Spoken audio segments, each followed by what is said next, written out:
Aloha mai kākou. Welcome to Lua Traditions of an Island People, presented by ʻŌlohe Lua Keani Kaleimamahu. My name is Nick Kalamakani Francisco. I will be your facilitator. With us today, we have our moderator and we have our tech whiz as well. I'm going to let them introduce themselves. Aloha kākou. I'm Christy David. I'll be your moderator for today's session. Aloha kakahiaka kākou. My name is Heidi Waiamau, and I will be controlling all of your tech today. Aloha. All right, so it is my pleasure to introduce you to our presenter today. With us is ʻŌlohe Lua Keani Kaleimamahu. To begin, ʻŌlohe, please share your full name and where you are from. Aloha, my name is Wendell Keani Kaleimamahu. I'm from island of Oahu, born and raised in Pohakula. My family is from Ka'alaina and island of Oahu. So, ʻŌlohe, mahalo for coming today to share with us all your passion for this this Hawaiian art. Could you explain to us first what is Lua and what is its purpose? Okay, so Lua has many different meanings. It can mean number 2, pit, depression. It's also duality, kuihina side of our spiritual beliefs. Kuihina can symbolize yin and yang in the Oriental sense. But for us, Ku is the male and masculine side of our energies. And Hina would be the female side of our energies. And we need both of these to actually become a practitioner in any art, whether it's Lua, Hula, or Kanu building. That enables us to bring in both the Hina, the female, and the Ku side into our own personalities.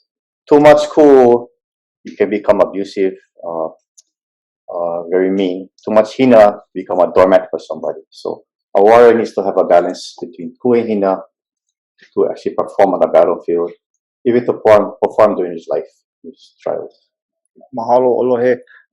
So another question people may be wondering is, where is Lua practiced?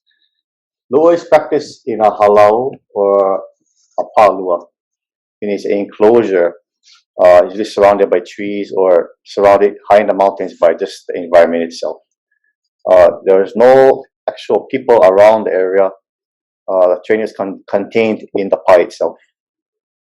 I believe we have a video prepared that you've helped to prepare of a place where you practice Lua. So could you just walk us through this video as we go? So this is a pālua. Okay, go ahead, ʻŌlohe. This is how we train, and it was formulated to resemble traditional pālua as our Kūpuna had been trained in, meaning training in an environment among the trees, the birds, the wind, the rain, even the heat. We have a halau where lessons are taught in there. Also, it's compartmentalized where the haumana will be one side of the pa, the advanced haumana will be on the other side of the pa, and the ʻŌlohe will be in the center where they can critique and instruct the haumana in their learning. So in the pa, we have ʻili from Kaimu Beach. The posts are ohi'a. The area is pretty much basically all we need to train with. Our lāʻau, our posts, our stones, and the trees itself.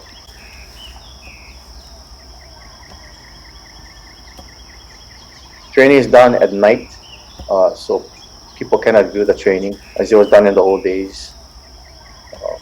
Fires are set to keep the bugs away, also to enlighten the pa when needed to see certain things. The big logs in there are used for the students to lift, carry, to move around. Poles are used to train on the techniques with their hands and their feet.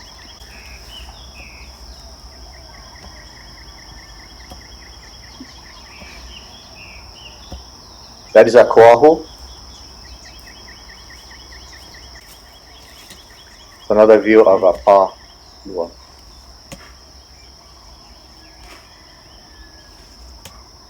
one of our students practicing his movements on the post.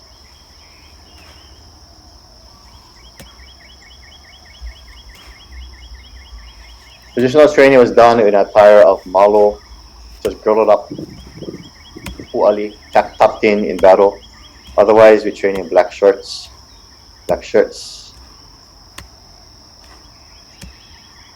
Another view of the ku'ahu itself. All right, just a moment while we get that switch back. So you showed us your pālua. Can we talk a little bit about what your title in Lua is and what does it mean? Could you also explain how many years you've been studying this art form? Okay, so the title ʻŌlohe, the old title, which was used even in the halal hulas in ancient times. ʻŌlohe means bear, almost like an animal, a dog, a pig, who's hairless. Because in the old days during battle, the ʻŌlohe would pluck the hairs of their body, on top of their heads, and oil their skin with coconut or kukui oil, so that in battle, the opponent cannot grab. So the term ʻŌlohe came synonymous with that. How many years have you been training ʻŌlohe? I started training in the early 90s, and I trained with my teacher, Richard Paglinawan, until his death in about 2015. And, did you have any other kumu that you learned from? I also learned from Moses Kalani, who's currently living in Kahalu'u, and Noelani Mahoi, who now resides on Maui. Are there any other words or phrases that maybe are just general terms that you could share with us to help us deepen our understanding of the practice of Lua? Yeah, so certain terms we have passed down was the term nalu. Nalu is a wave, usually the waves by the shore that break. And our thinking is you don't fight the wave, you kind of use that wave's energy to assist your guidance. So my opponent is sending energy to me. I can take that energy and turn it back on him. I can turn it to the side. I can take the energy into me and give it back to him. So we try not to use too much force, but let the energy dictate where it's going to take us. Another term would be ho'omau, to persevere, to continue. Sometimes training can be hard. Sometimes life can be hard. And so we taught to always look down the road and see the outcome and to persevere. Ho'omau is a term we constantly apply to our students and to myself. Lua, again, Lua means pitly person. Lua is synonymous with being in duality with the self and with the spiritual. Could you share maybe the definition of the terms I and pale? Because I know you may cover that later in the presentation. The word I means to eat, to consume, as fire consumes a log or tree. Also means to destroy. It also means a stroke or a strike in the art of Lua. So for our terms, is going to be used to talk about a strike. Pale means to defend, to ward off. So in Lua, you're trained to ward off and attack at the same moment. Different schools have different teachings, different styles, and all these styles complement each other. Mahalo. Could you talk a little bit about the deities that are involved in Lua? Okay. So Lua deities, there are many deities. When Lua was suppressed at the time of the missionaries because of their point of view, as what with hula, our deities as well as the traditions of Lua became part of the household of certain families. And these families worship their own family aumakua. And these family aumakua had names. For us in Lua, the familiar names are Ku, Kuaha'ilo, Ku'ialua, Kukeoloeva. Lono, also a deity in Lua. Lono was Kekuaopi'o's actual deity, what he prayed to. Kane Oka'a. Hina is also a deity in Lua. As Hina has many varieties, many names, such as Kane. For the females, they had many warriors who trained, and they worship these deities called Hua, Lovahine, Ani, Popoki. So the females had their deities to specialize in different parts of fighting. The males had their deities specializing in different aspects of fighting, from spear throwing to cordage fighting, fighting with stones, with spears. So all these different deities had their application in the various parts of the training. Mahalo for sharing, ʻŌlohe. Just a reminder to those of you in the audience today, if you do have questions, go ahead and drop them in the chat, and in regard to anything that ʻŌlohe Keani shares. So ʻŌlohe, our next question is, are there different styles or practices of Lua in the art form? There were many different styles. For example, each ahupua'a on different islands had their own pālua, or traditional training sites. And these sites were kept secret from the other sites next door. So the names of the eyes or the strikes from one school could be different than another school. The strike could be the same, but they were concealed in the names. Some names were named after the mano, the birds. Some after the mano in the ocean, the sharks. Some after the winds. So it was all kept secret just among the group that practiced there. Mahalo. How has the practice of Lua changed from traditional to modern times? Can you explain a little bit of the changes that we've seen? So a change of old. In old Hawaii, before contact, Lua was trained every day. And they start off training sometimes at the age of 5. And it didn't take long for them to progress. What they can do in 2 years, it'll take us probably now 15 to 20 years, because we train twice a week, sometimes 3 times a week. And we have jobs, we have families. So it's not a commitment that's really as strong as it was before. But before, you have wars, and you need to train yourself physically, mentally, and spiritually to survive a war and come back, and be with your family. Today, we don't have that. If we did have that today, people would take it seriously and train all the time. But times change, reasons change, traditions change. So the major change would be that in the modern world we're living, people don't dedicate as much time, whereas in the old days, people, that would be like all day long they're training in Lua. So a warrior is a warrior for a reason. He trains to be a warrior. It's constant training. Today, we have jobs, we have family, we have traditions that need to be kept up. So there's some major changes in that, and just the way that our society is structured. But mahalo for your dedication to keeping this practice up, going. So the next question that we have is, you spoke a little bit about physical, mental, and spiritual. Can you talk a little bit more what other aspects Lua covers other than just physical training, of attacking and defending? Like, most people don't think about those other things. Could you elaborate a little bit more on that? Okay, so physical includes also your well-being inside your body, and your mental and spiritual components that make the whole person. For us, it's important to understand the spiritual aspect of Lua. It's not just fighting, it's understanding that a person is a spirit, is a soul, just as you. And when you attack that person, you're attacking the spirit and the soul. In Hawaii, they would call out to people, strangers, "Mai ai, kami."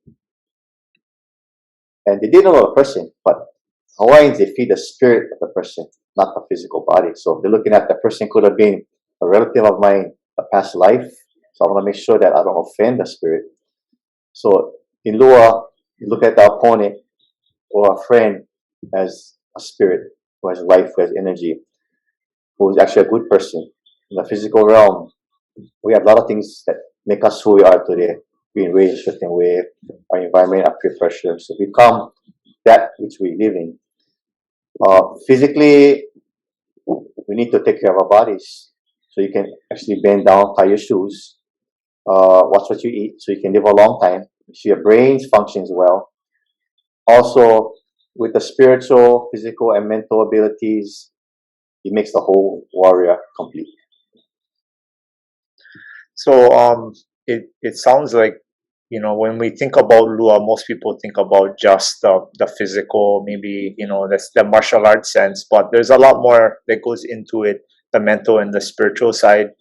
Could you talk a little bit more about your learnings in regards to the power of our minds and the setting of intention, and how those are kind of key to being a Lua, you know, a practitioner of the arts of Lua?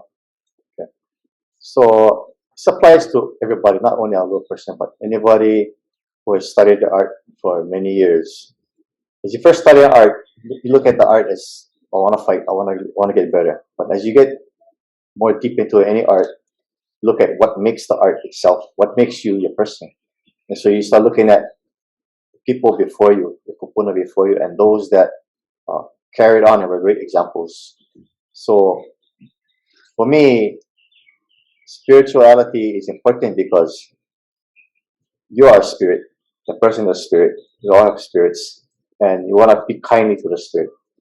A Lua practitioner has to have compassion for his opponent, because it's easy to hurt someone, it's harder to walk away and not do the damage. So you try to care about the person.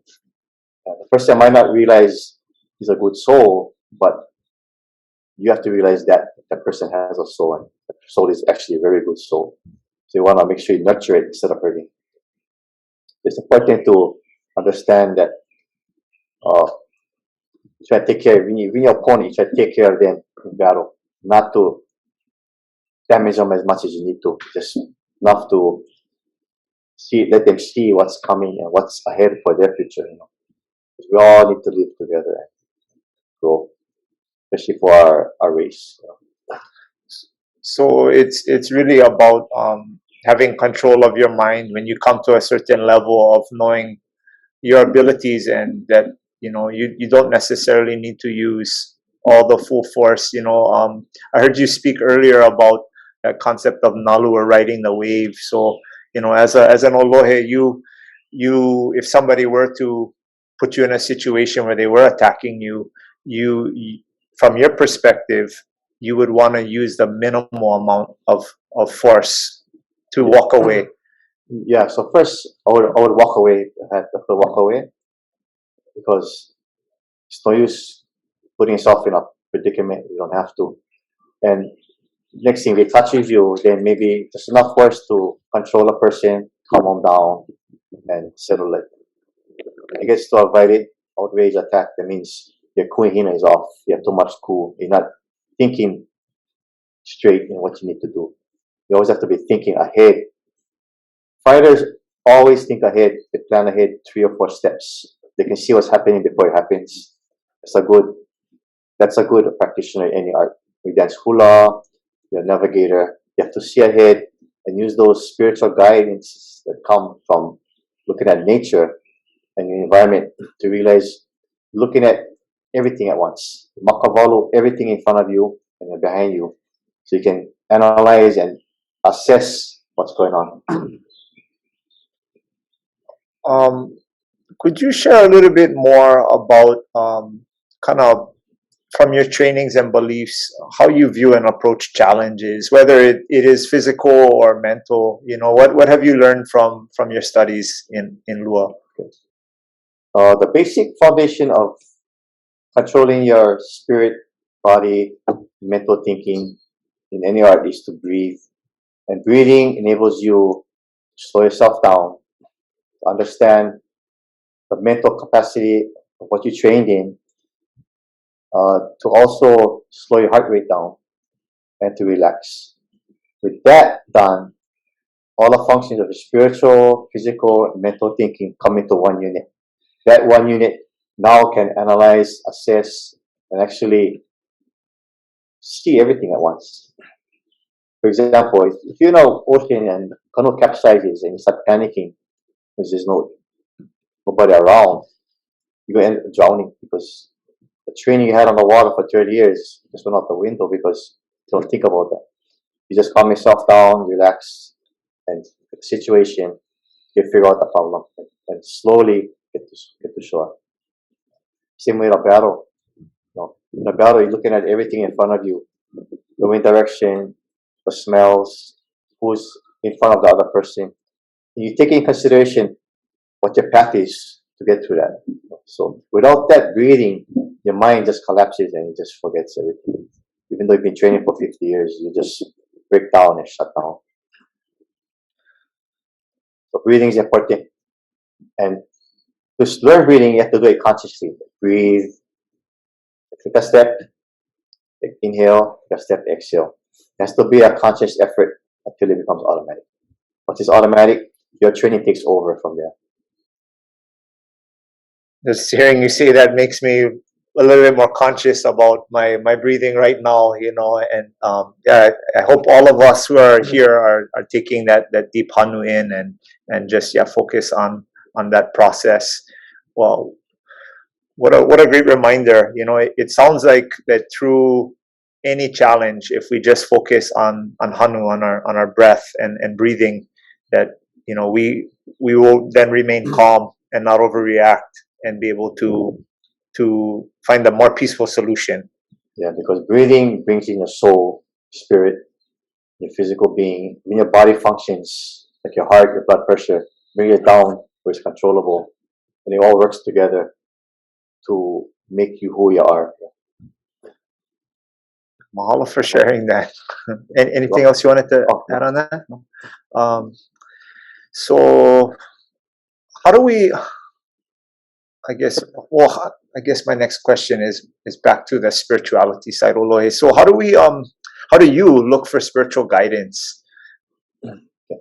So spiritual guidance can be found in mo'olelo, from our Kūpuna, the passed down traditions, stories of Pele, of Kane Lono, also can come from your teachers, their stories of how they lived and what they did in their lifetime.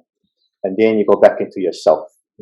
You ask yourself, deep into yourself, questions that you need answered. So for me, I ask questions for my Kūpuna or Akua before I go to sleep. And I ask the direct questions, what I need to know. And those images or those answers will come whether in nature or in a dream or in suddenly appearing. And you trust those answers, whether it be the answer of the wind blowing on you, or a famous scent or smell, a vision of something running by that links with your thoughts as answers from the Kūpuna. Because we all have Kūpuna and we all have teachers, but we don't have the answers because we don't link with them. We kind of in our own world, going to work, coming home, dealing with our family, dealing with our stressful jobs.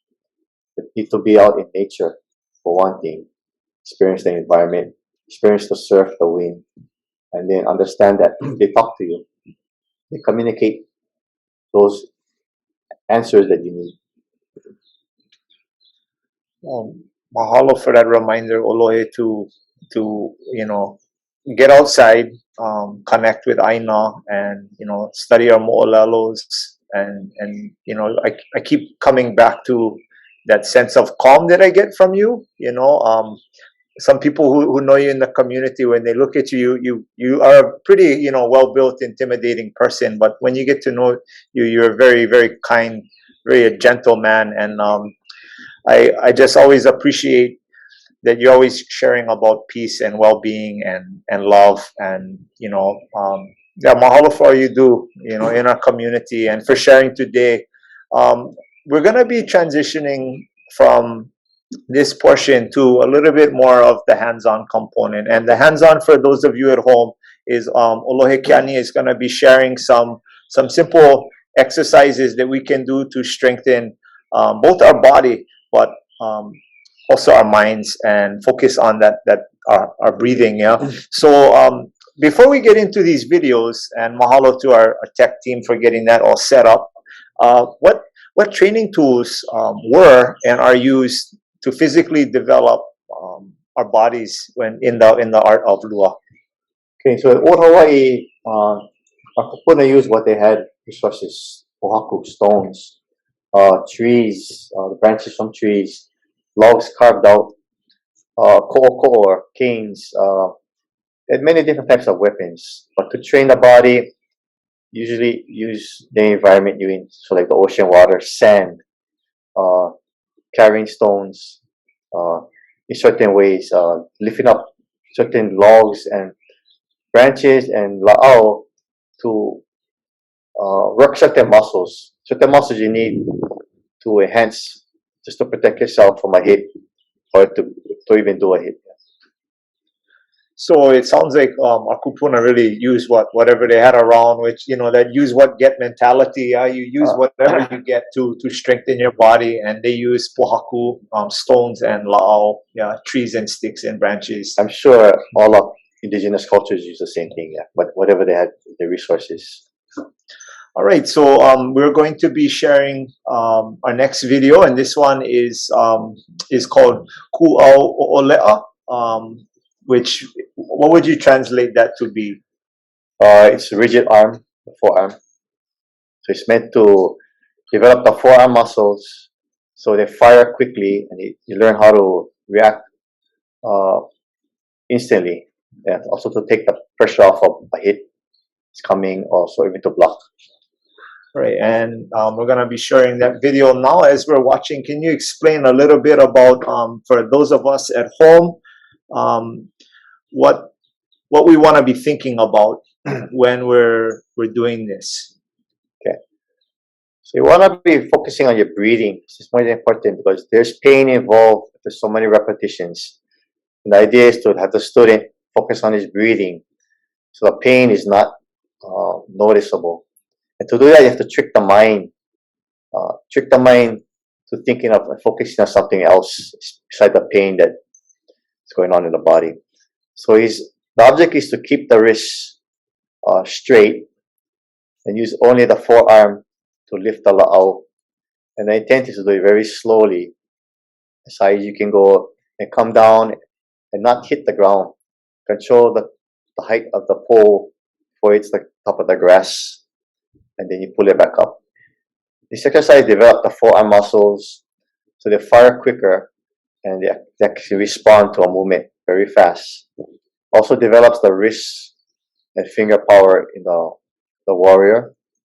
But the main concept is to learn how to breathe throughout the pain and throughout the exercise, while focusing on your muscles, your arm, posture of your body, the stance, your iha'a stance, how low you go. So you're multitasking on exercise to build up all these little qualities that you need to form the single warrior. So it's important he breathes, we can hear his breath coming out of his mouth. And again, breathing, it takes time to develop that automatically, so you need to consciously breathe. Now he's balancing his weight. So that last video section that we saw with your haumana on one leg was really taking it up a notch. Now we're focusing on balancing as well as working our arm to develop that muscle. So you focus on many parts of your body at the same time, as well as breathing. And the pain and tiredness doesn't exist anymore because your mind is tricked into looking at other parts of the body. Could we have some lāʻau beside you? Could you just give us a close up of what actual parts of the body we're working? Okay, so we all have a shovel at home. If you're a farmer or mahi'ai, take the shovel in your hand, grasp the end of the shovel. You keep your wrist straight and just go up and down as slow as you can to keep your shoulder straight, and breathe. Just a timing, relaxation. And as we're doing that, where should we be? Should we be looking at the edge of the stick or the shovel or the the dao or the rod, whatever we have, where should we be focusing our attention on? Focusing on a point way in front of your vision. Yeah. Maybe a leaf fluttering in the wind, maybe a branch on a tree. Just focus your mind over there. And as you're focusing your mind at one point, you can start seeing the size of your peripheral vision, and you can see all around you. So the thing is to add little things to the exercise to improve the skill of the warrior. From breathing to assessing each muscle you work, to even looking around you. What do you see around your body? What do you hear behind you?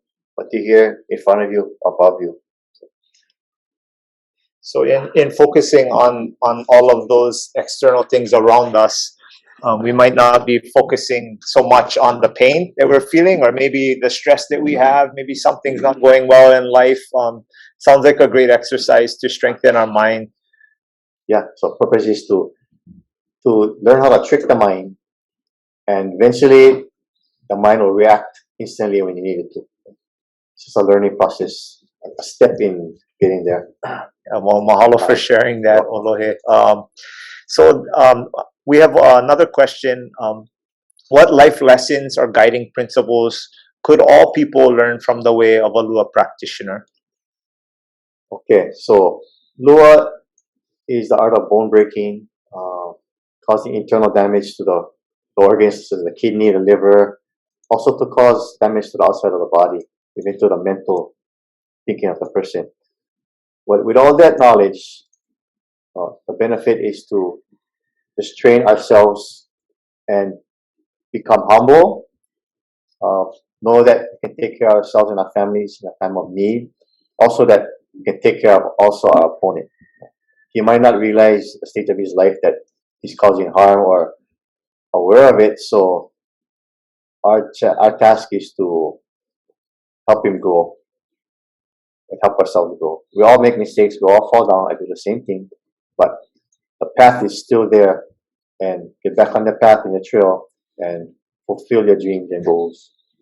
We all fall off again, but we should help other people to find their own. Sounds almost like kindness and compassion is a part of it as well. Yeah, it's a part of it. Yeah, not everybody is gonna get it, but it's part of what you want to attain as you get better and better. And yeah, mahalo for sharing your learnings and what you've come to in your years of practice. The next one, I'm really excited for this question. Are there any mo'olelo about Lua that you would be willing to share with us?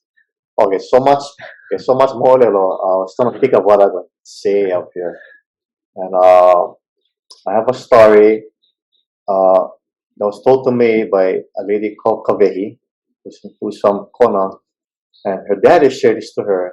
And she told me one day, years ago, yeah, my dad wants me to tell you this story about when he was young. I said, okay, let me hear it. So her dad was in Hilo, Befan. He was in the 50s or 40s, and he was I guess he was a young man. And there was a group of military personnel which had exercises on martial arts in the park. So they had little booths over there, and they knew about Lua, because Lua is well known among the martial art community. And they had sought out Hawaiian people who had practiced Lua at that time. So they went on the park, small little martial arts groups, giving lessons and trying to see who was skilled in whatever arts they had. So there was an old Hawaiian man who won a papale. He had a little girl next to him, his mo'opuna, and he walking with a cane. And he came into the park out of Hilo, and he sat down in the park, watched his mo'opuna play. So in the playing, the military guys saw this Hawaiian in the park. He said, oh, maybe this old man knows something about Lua. So they approached him and they asked him, excuse me, sir, looking for anybody who knows anything about Lua. Do you know Lua? He said, no, how will they? So they kind of keep pestering him, and they walked away. So it was bothering them, and they came back with some more men, and they was kind about it. They said, "We know you know Lua because you're Hawaiian and you kind of old, so teach us." I told them no, but my Kūpuna can play with you. He pointed at the little girl. He told her,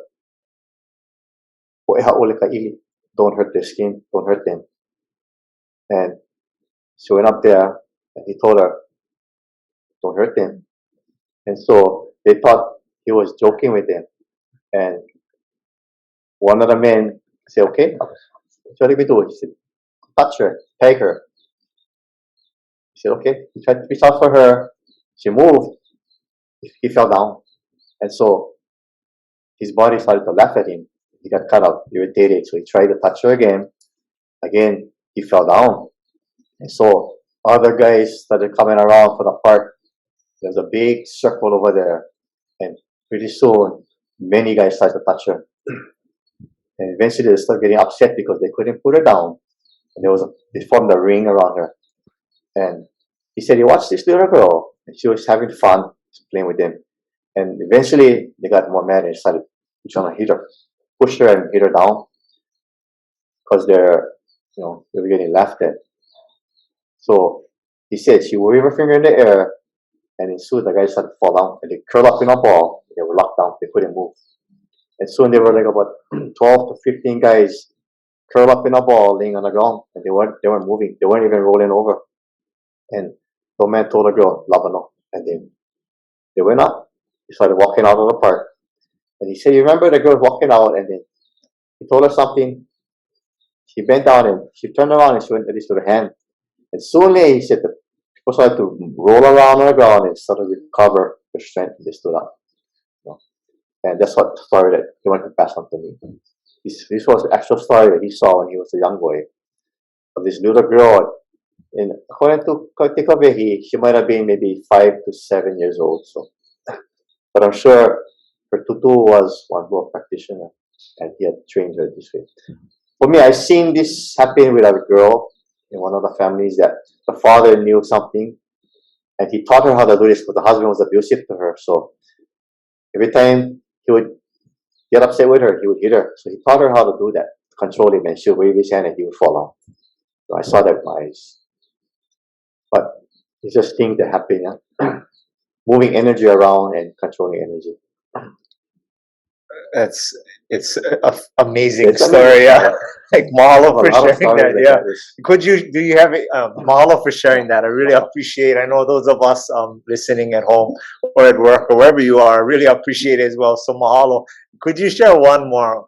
Is there any one more that you might be willing to share? So this is from a man in Puna. He passed away. But his son, I met his son at a party. The son knew I taught Lua. Son was from Waiwai. He flew over back to see his family. And the boy was living with his father in Puna in a house. Only them two.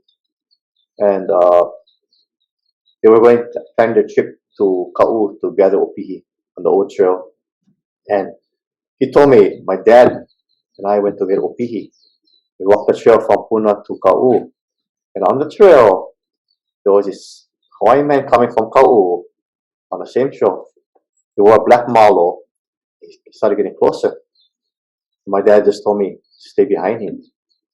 And he must have been about 9 or 10, he said, when he saw his father. And so as they were walking, the father didn't say anything, he just told him to stay behind Malia. They got closer. That man from Ka'u in the malo started to challenge him. He hit his chest. He challenged him. He was chanting his genealogy. We call that a kaina, a boasting chant. And he said, my papa all he did was go like this. And that man fall on the ground and curl up in a ball. He stayed over there locked. He didn't even blink his eyes. And my dad didn't say anything. He just kept walking. And he didn't even look back. As we went down the trail so far, I looked back. I see the man laying down in the same spot. And all of a sudden my dad was go like this. And then he kept walking. He didn't turn around. And I just saw the old Hawaiian man start moving around, getting up slowly. And they kept walking, and the man didn't chase them. He just came out of sight. But Kūpuna has special ability. Yes, I'd say so. Oh, what a great mo'olelo to share.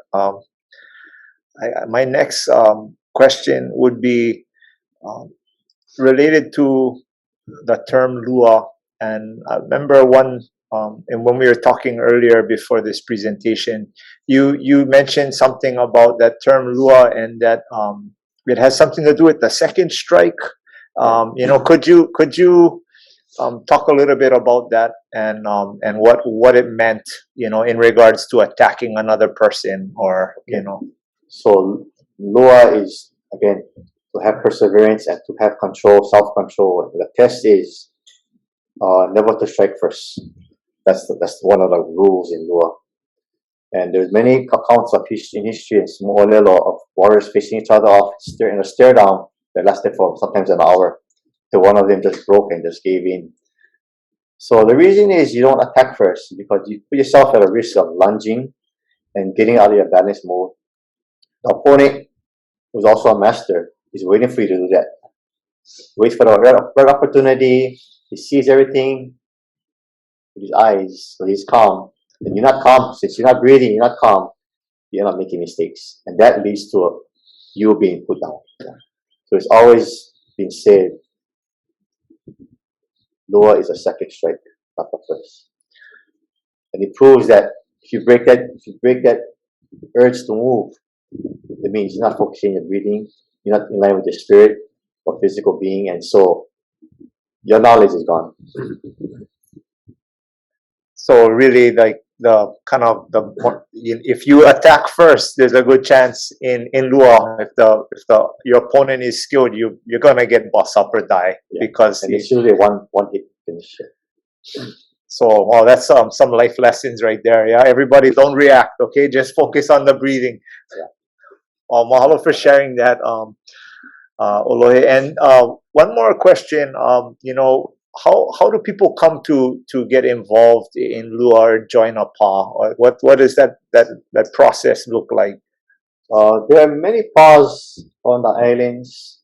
For my pā, I don't advertise, I don't send out flyers, I don't tell anyone except my students. And most of my students through the years have found me to maybe been dreaming about my face, seeing me. Also from my students recommending them to come in. So it's mostly from word of mouth or through visions or dreams to come. And everyone in the Lua has the reason to be there, whether it's a short time or long term. But it's important they be there at that moment of their life, as part of their life process, and also for me to meet them at that moment is important for me. So it really almost seems like, for your pā, like if you're meant to be there, you'll find your way. Find your way there. Yeah. That very much on that spiritual side, and if it's meant to be, it's meant to be. You mentioned earlier that one time you had somebody who sought you out, and they tried and tried and tried, and it just didn't work out. Would you mind sharing a little bit about them, Olelo? Okay, I had a request from one of our kumuhula on this island to join our Lua. So I told him, okay, but make sure you sleep on it and think about it, because you're already into your profession, you're a kumu in your profession. So in the process of meeting up for training that day, he fell asleep. He woke up at 12 o'clock afternoon. Training started like 5 in the morning. And he said he never sleeps early. He was up early preparing. He fell asleep on the couch, waiting to come to class. But next year, he asked again. So I said, well, you better think about it, because the first time he fell asleep. Second time again, he fell asleep again. And he was up early in the morning, he sleep early the night before. He told me, why? I fell asleep at him. What time did you fall asleep? Maybe not meant to be there. Third year, he asked again. I told him, I don't think so, but if you think you can make it there, you can come. Coming down to the training, got into an accident in his car, and he broke his ankle. And so I told him already, that's already a time. 3 times already. And so he agreed, he understood. It's not meant for his path at this moment. Maybe another later time. It's always right the moment that you need it to be. There's a lesson in that too. You have to not force things. Yeah. Wow. All right. So for those of you at home, we're gonna ʻŌlohe Keani has prepared another video. This practice is one that involves pōhaku or stone, and we're gonna get that video queued up for you. But this practice is one. Could you tell us a little bit about what we're gonna be seeing? The practice is called Pohakula. Okay, Pohakula. These stones we use are round circular stones meant to strengthen the grip of the student's fingers. And in old Hawaii, way before we had a ku'ahu at the shoreline for the ku'ula stones, our stones are round. Fishing stones are round, just like in Samoa in the old days. And they eventually adapted to an oblong stone. But these stones in old Hawaii were used to bring in the pua, the small fish fry, sometimes for the akule, sometimes some stones for the ama, the mullet, some for even ahi. So these different stones had different akua that were prayed to bring in certain species of fish. So our stones are not those stones, makuahu, or a ku'ula, but they're more for strengthening our fingers, because in Lua, you need a good grip, be able to hold yourself up and to grab instantly. So this workout will help you build your finger muscles and the reflexes in your hand. So here we are tossing the pōhaku, making sure we catch it with our fingers down. So we're not catching with the palm first. As you get better and better, you get little bigger stones to use. So again, breathing is important, because breathing times your body. It makes you able to last, even a couple hours doing the same thing. Now he's using his legs and the oblong stones to strengthen his shoulders. So it's important to have good forearm strength, finger strength, shoulder strength, and again, feet, thighs, the whole body. So these exercises are made to strengthen certain parts of the body. That one is strengthening this part of your arm, the forearm muscle, the front and back. Okay, and that's to kind of so the forearm over here. There's a pad over here to take blocks or hits. Also back here, there's another pad over here that we use to take blocks, deflect blocks and blows front and back. We don't want to hit on the bone, because the bone is going to hurt you. So you use the muscle. So these exercises are meant to build those muscles up, strengthen them up so they can react quick. Yeah. And the one we saw, the Pohakula, that's to strengthen your wrists and your fingers. Yeah. So you can grab the opponent real quickly. And then just real simple materials we can use at home, like pōhaku. You can use a pōhaku, you can use an orange or grapefruit or watermelon. Yeah. You can hold. What about like maybe cinder block and anything? Cinder block. Yeah, anything. Yeah, something with some weight. Yeah. Right, yeah. I really liked how you had your haumana going and doing that lunge too. So now we're not only activating our hands, but we're working out our thighs too, yeah, and our legs. And all that is based off the foundation of breathing. If you cannot breathe, you cannot really do those for a long time. So just work on your breath first. Training the mind to breathe, eventually automatic. Mahalo for sharing that. And so for those of you at home, some of these simple exercises can help you to find balance and joy and well-being. You know, we've all been through so much these last couple years. My next question for you, ʻŌlohe, is how has the practice of Lua helped you to maintain a sense of joy, personal balance, and strengthen your total well-being throughout your life?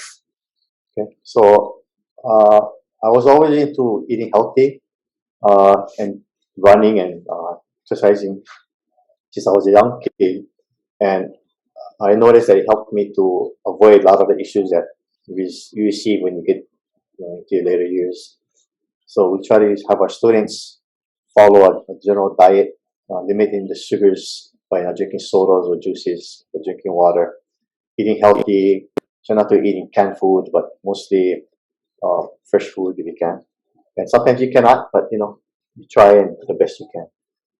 Also to understand that with a healthy body, with a healthy mind, and longevity, will be great for you. You can actually perform when you get to your 80s and 90s in actual fighting and even training. Because nowadays, the practitioner Lua got better as he aged into the 80s, 90s. There are a lot of stories of chiefs who retained the rule of the district, and the sons coming up, also skilled fighters. But the son's so afraid of the father that he cannot defeat the father. So the father will throw him out of the room, the hale. The son has to leave the island till the father dies just to come back and take rule because he doesn't want to challenge the old man. The old man is probably in his 90s already, but this boy is probably in his 40s and 30s. So it showed that the Hawaiian warriors, they advance their skill as they age, due to because they have experience. Yeah. You don't need anything but experience to overcome something that's just learning the art. Oh, mahalo for that. So it sounds like in Lua you really focus a lot on healthy nutrition, healthy mind, and then aligning your spirit too. Yeah. Align your spirit with your body. Now it comes from breathing. The first stage is breathing correctly, so you can unite all these different aspects of our physical being, spiritual being into one. That unit, that one person, that one body moves forward. Oh, mahalo. So we're gonna show one more exercise in this little workshop section that we have, and this one is called Pale'ai. And as our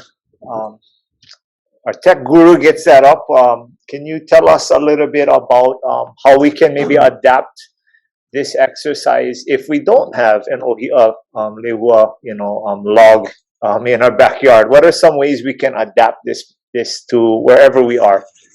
Okay, so we don't want to practice on a person. Yeah.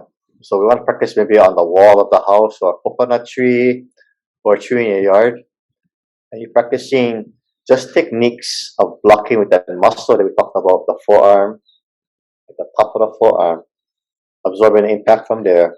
And then learning how to flip your hand so you can actually move it around if you need to. It's just muscle memory and controlling the same motion so it becomes natural. So here the student is hitting the post and then learning to flip his arm over, and eventually he'll add more things in, maybe a kick or a knee. And so it develops the person's perspective of fighting from hand to hand, where he's using now the bottom part of his body. As in all arts are great. It's not the art that makes you great, it's the person that does the art. Each person has his own characteristics and qualities that enhance their own selves. So that person is the art itself, and he'll take it as far as he wants to take it. Some might be gifted physically, some mentally, some physically, mentally, and healthy wise. But it's just the person itself.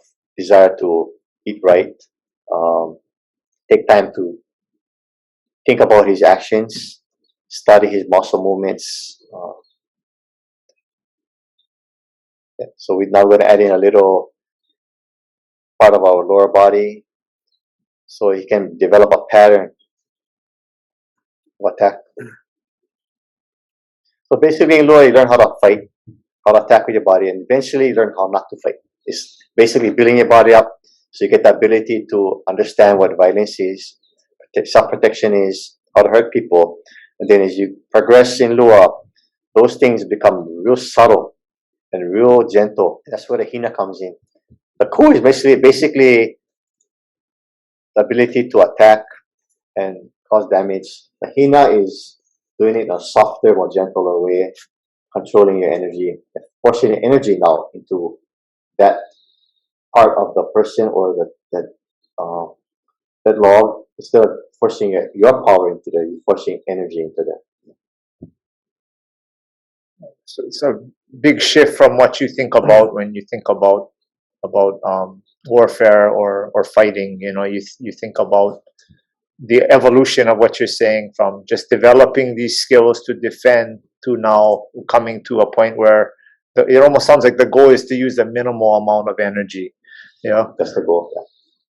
Wow. Use your breath to let the energy all go through your body and focus it out. That's how the little girl can make those sailors fall on the ground. Put the energy. Wow, that's amazing. We have a little bit more time if you'd like to share anything else, any other mo'olalos or any other mana'o about Lua and the practice in your life. There's so much to share, so much to talk about, but I can say is Lua is important because for Hawaiian people, because that's our culture. And Lua is not only fighting, it's learning about lāʻau, learning about wood carving, learning about how to take apart bark and the ihi of the cordage, and it covers everything from hula, fishing, the wai'a, to sailing.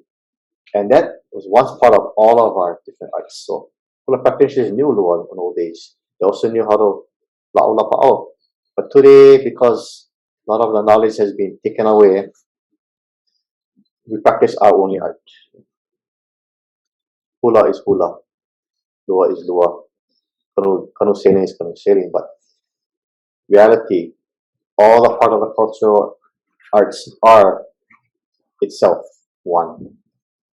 So practitioner is a lāʻau, is a healer, is a canoe builder, is a farmer, is a fisherman, he's a teacher, he's a counselor, he's everything that we all are.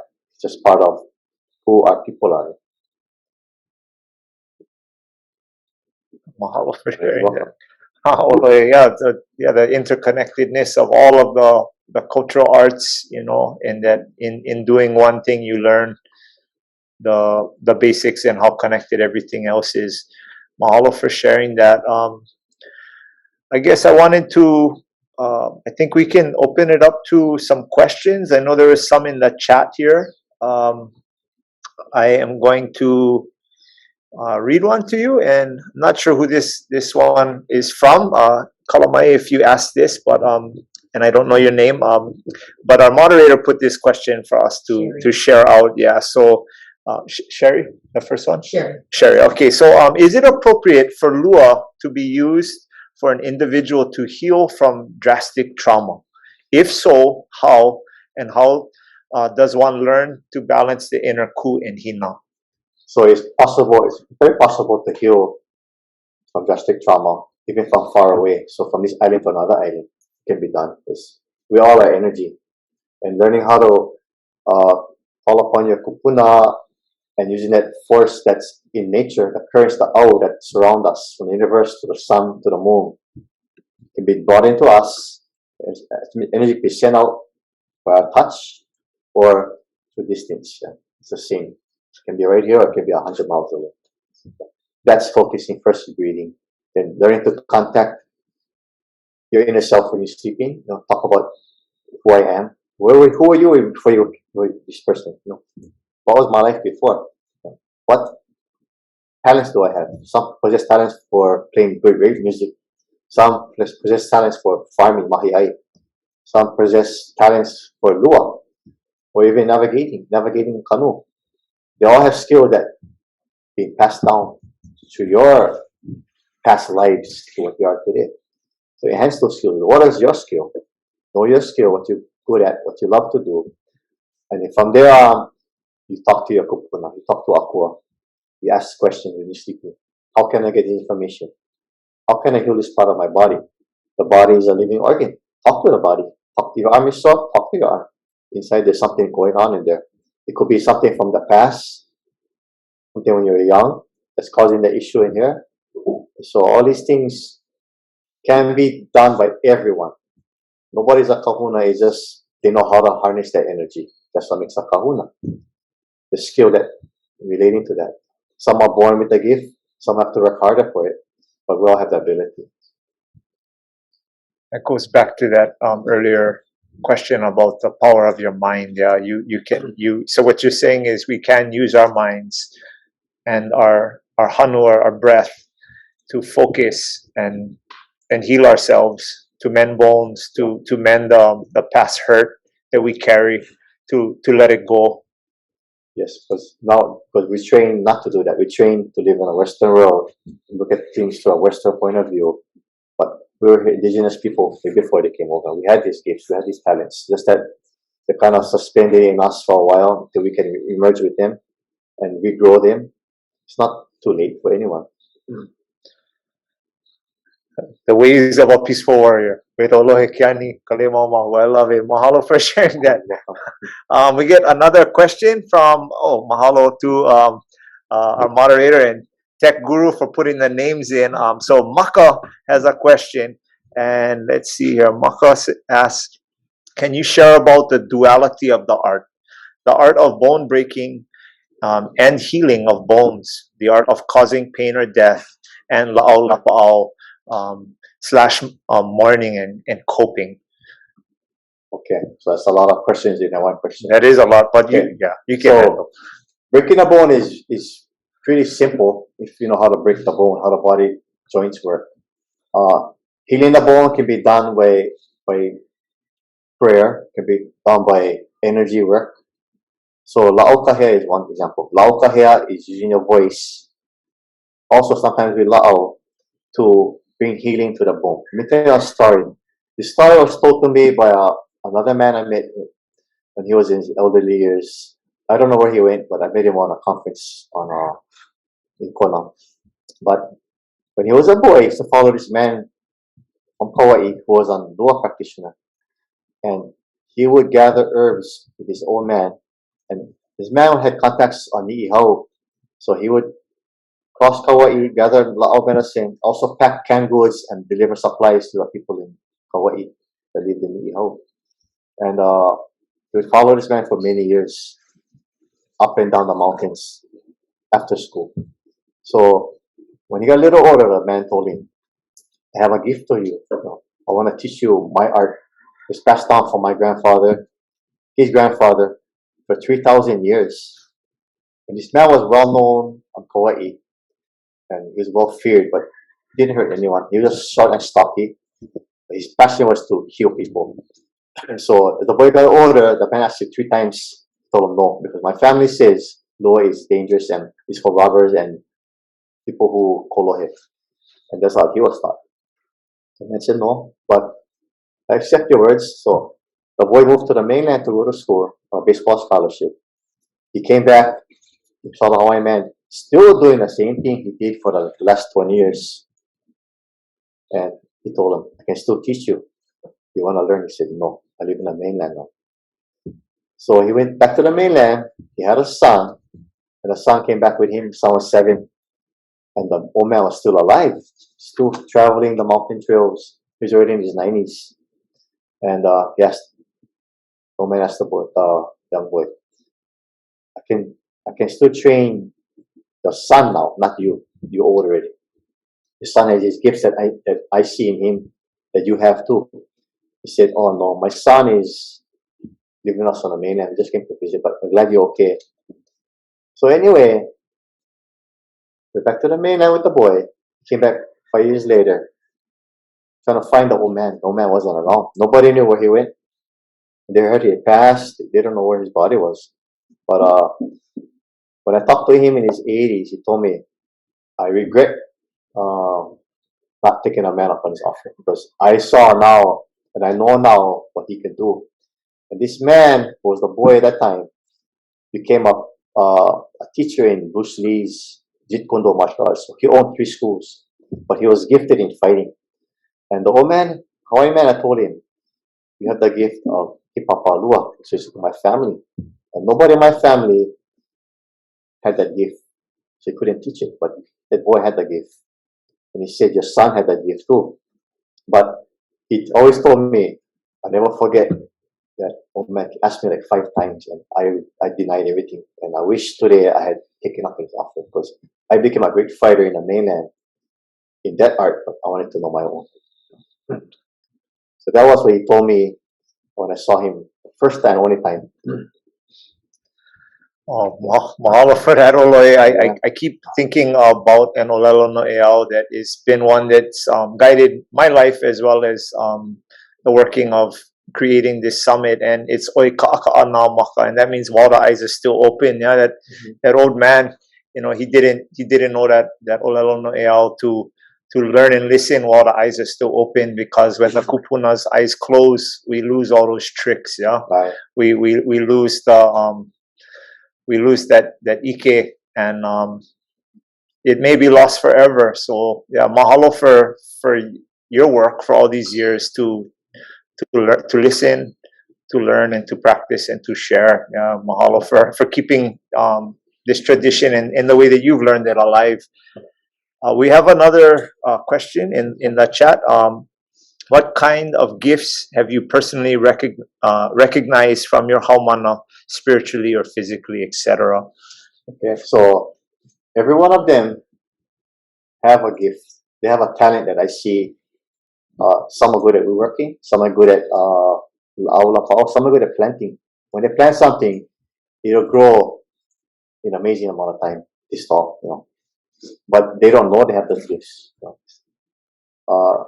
I think my job is to help them to see the gifts without me telling them what they are. Yeah? They have to experience the growth of it.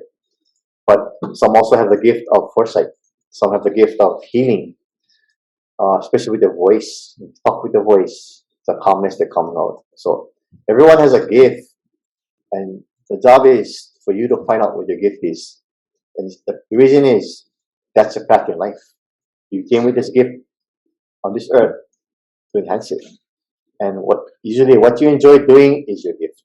You enjoy fishing, then your gift will be lāʻau, Hawaiian. Yeah. But I've seen a lot of students who are also teachers in other arts, like kung fu, karate, and they didn't tell me they were kumu until I found out years after through the community. But they appreciate learning Lua. It's something different for them, and it's not similar to anything that they have. So the gifts that you see in your haumana, you don't necessarily, in relation to the question, tell them. You kind of let them. I don't tell them. I kind of want them to find out, because they have to find out, put the effort in to find out something about themselves. And I'll throw hints in there, but you know, it's up to them to throw the palu. Yeah. Oh wow! Yeah, mahalo. Right. So this is a question from Vincent. ʻŌlohe, what are your hopes for the art of Lua going into the future? Okay, my hopes for art of Lua is to perpetuate our style of Lua, because there are many different styles, and to have someone to take over in the future and to have them do it the right way. Meaning, as you are kumu or ʻŌlohe in your field or teacher, you expect your student to be better than you. So their students better than them. That alliance starts growing stronger. A lot of people today want to hold back other things and kind of take the spotlight, but the student needs to grow. So they know how to grow their students, and eventually the line is going to grow higher and higher. And not everybody can be taught the same way. Some people are going to turn out, bad. Some have ʻŌlohe attributes, but that's part of human growing. But the best you can do is teach them what you can teach them. But teaching a child, hopefully they're going to take it from there and grow. But to have Lua be grown way more than I do it now. I can advance one strike by looking at it. I can improve on my teachers' teachings. Hopefully they can improve on my teachings and make that improvement all the way into the future.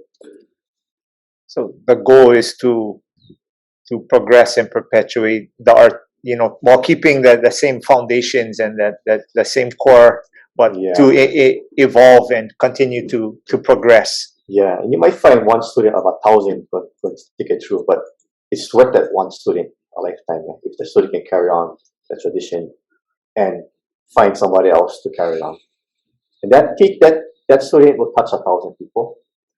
Those 1,000 people might have limited time in Lua, maybe just for see what it's about, but they take something away from it that carries with them forever. Not everybody gonna be a fighter, but they need something in Lua that they need in their life at the moment they join, because it's something that they must have because they came to the farm, they came to train.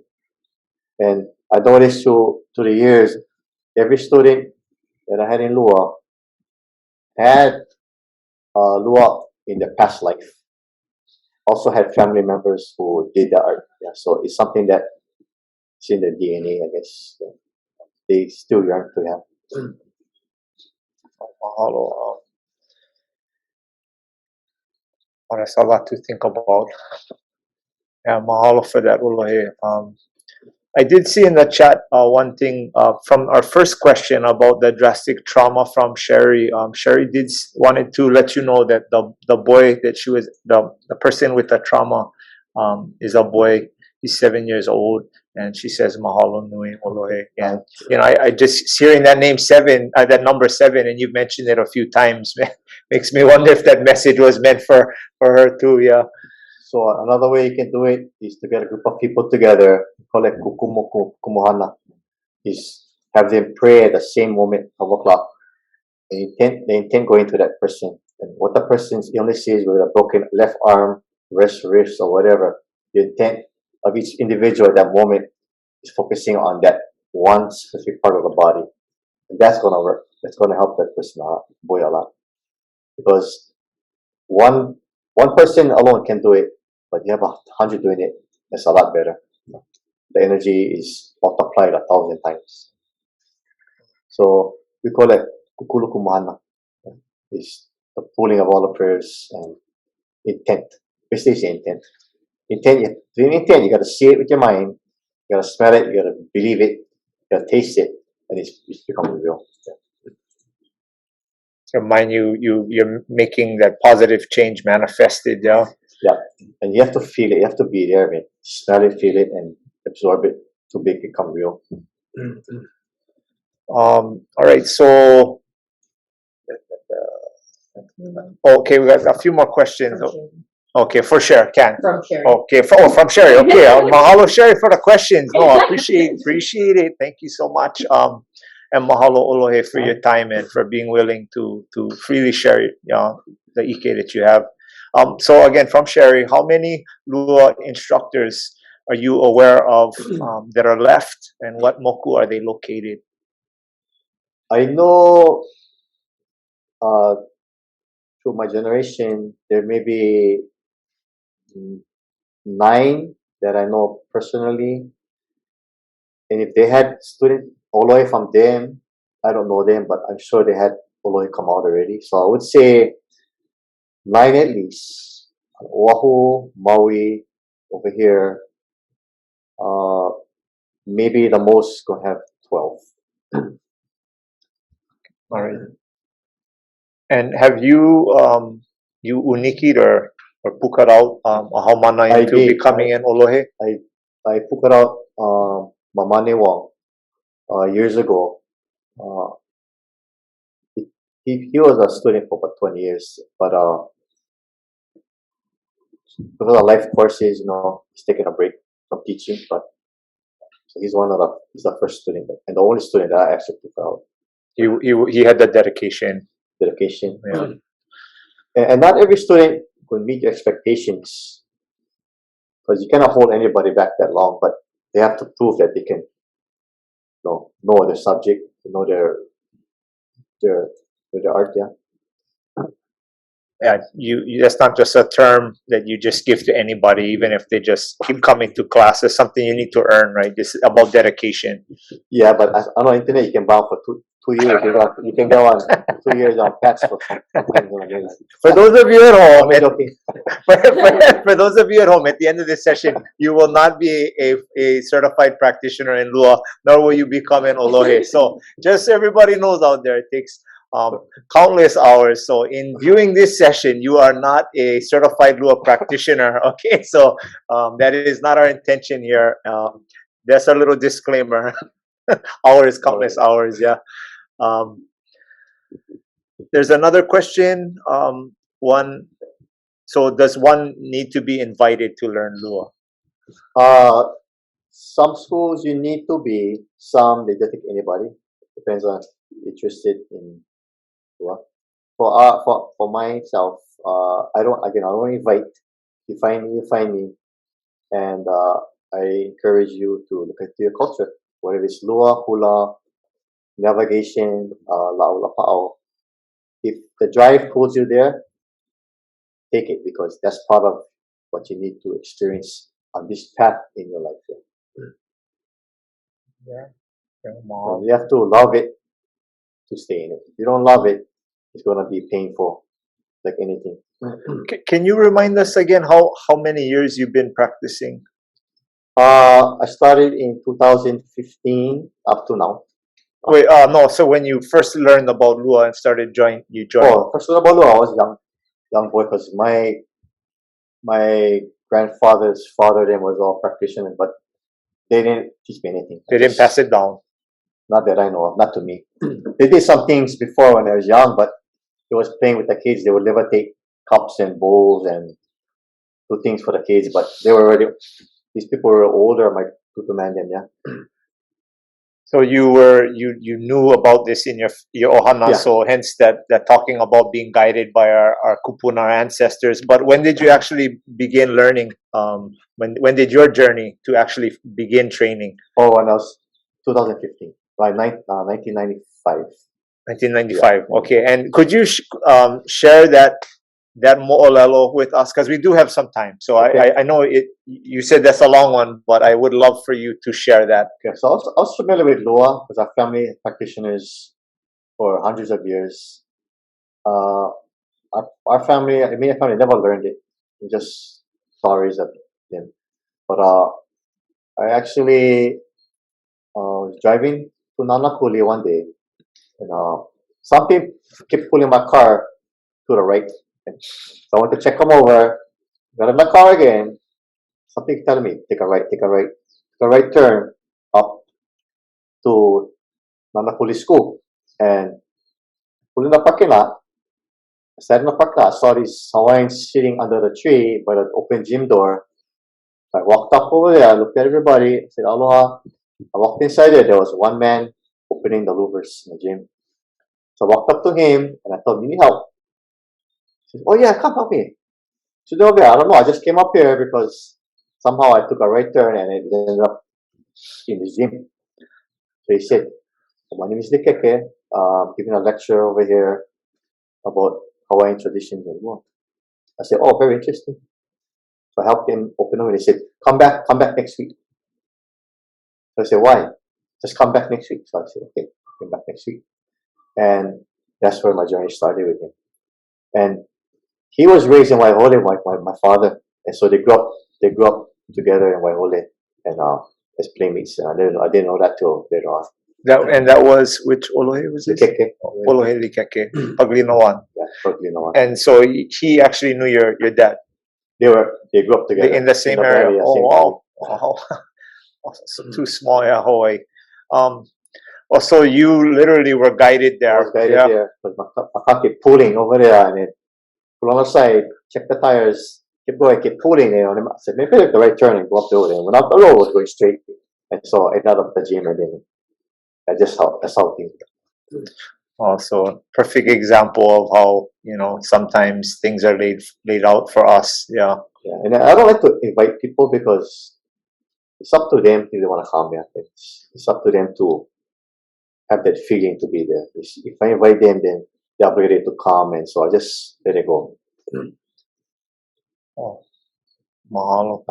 Are there any other questions out there that we have in anybody? If anyone would like to unmute and ask ʻŌlohe directly, that would be a great time. Any other questions?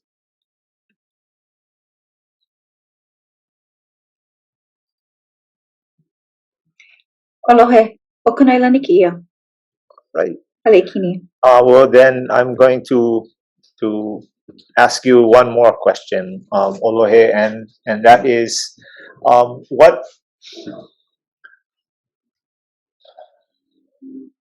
for all of us, no matter where we come from, whether we're in Hawaii or around the world, what is something that we can do right now to, based upon your learnings of Lua, that will help us for the rest of our lives? Okay, so main thing is to learn how to calm yourself down in tense situations, whether it's a panic or maybe just anxiety. Just to breathe and realize that we all have ancestors that have walked before us. We all have people alive today who are still walking with us. And whether they pass on, they're alive, the spirit is still here. And recognize that everybody has a good soul. So even your worst hated enemies have a soul that's good. And to just trust yourself. Trust in your guidance that you ask for. Trust in your abilities. Be confident in yourself. Trust in your skill, whatever skill you may be. And know that you're here for a purpose on this earth. Purpose is a great purpose. We all have talent and skills. And we're like a puzzle. We all have specific parts to play in each other's lives. And those parts actually mesh at the end. Take something from somebody else and give something away. So all I gotta say is be kind to everyone. Enjoy your life because it's not that long. And always try and learn. Yeah. Put out what you want to come back into you.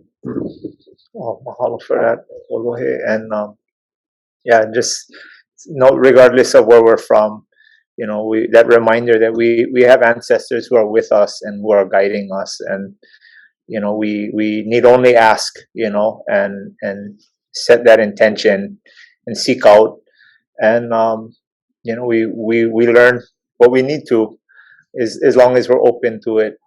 Yeah, mahalo for sharing, ʻŌlohe, and I'm just gonna triple check one more time here.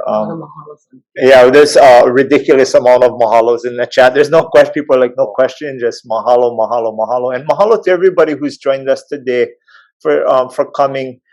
Those of you, for caring enough about a practice that really is not as widely known as some of the other ones. So yeah, and ʻŌlohe Keani, we appreciate you from the bottom of our hearts for sharing, for taking your time, for keeping the practice alive, and for sharing it in the way that you do, which is very, very spiritually led. And that's something that I admire about you, that you really focus on sharing love, and that Lua is about not reacting, and yeah, mahalo. I've just learned that just now, and I really am going to walk away with that. I'm going to walk away with focusing on my breathing, work on some of those activities. When I get stressed out, maybe I can develop my arms a little bit.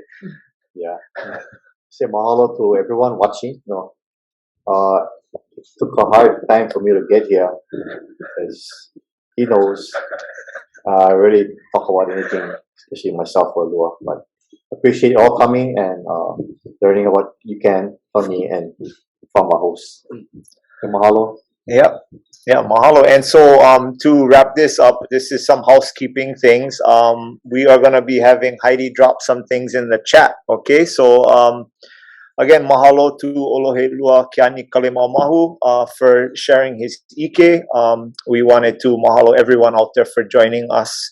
We hope you have found a moment to simply breathe, take in some of the wisdom offered today to the sharing of this Hawaiian cultural practice, the art of Lua. And again, we believe that in learning a cultural practice, we not only provide wellness and healing to ourselves, but we help to perpetuate the ike of our Kūpuna. And again, mahalo to ʻŌlohe Keani for keeping that ike alive and sharing really a practice of love and spiritual growth. So mahalo. Mahalo to you. All right. Hui hoi, everyone. We hold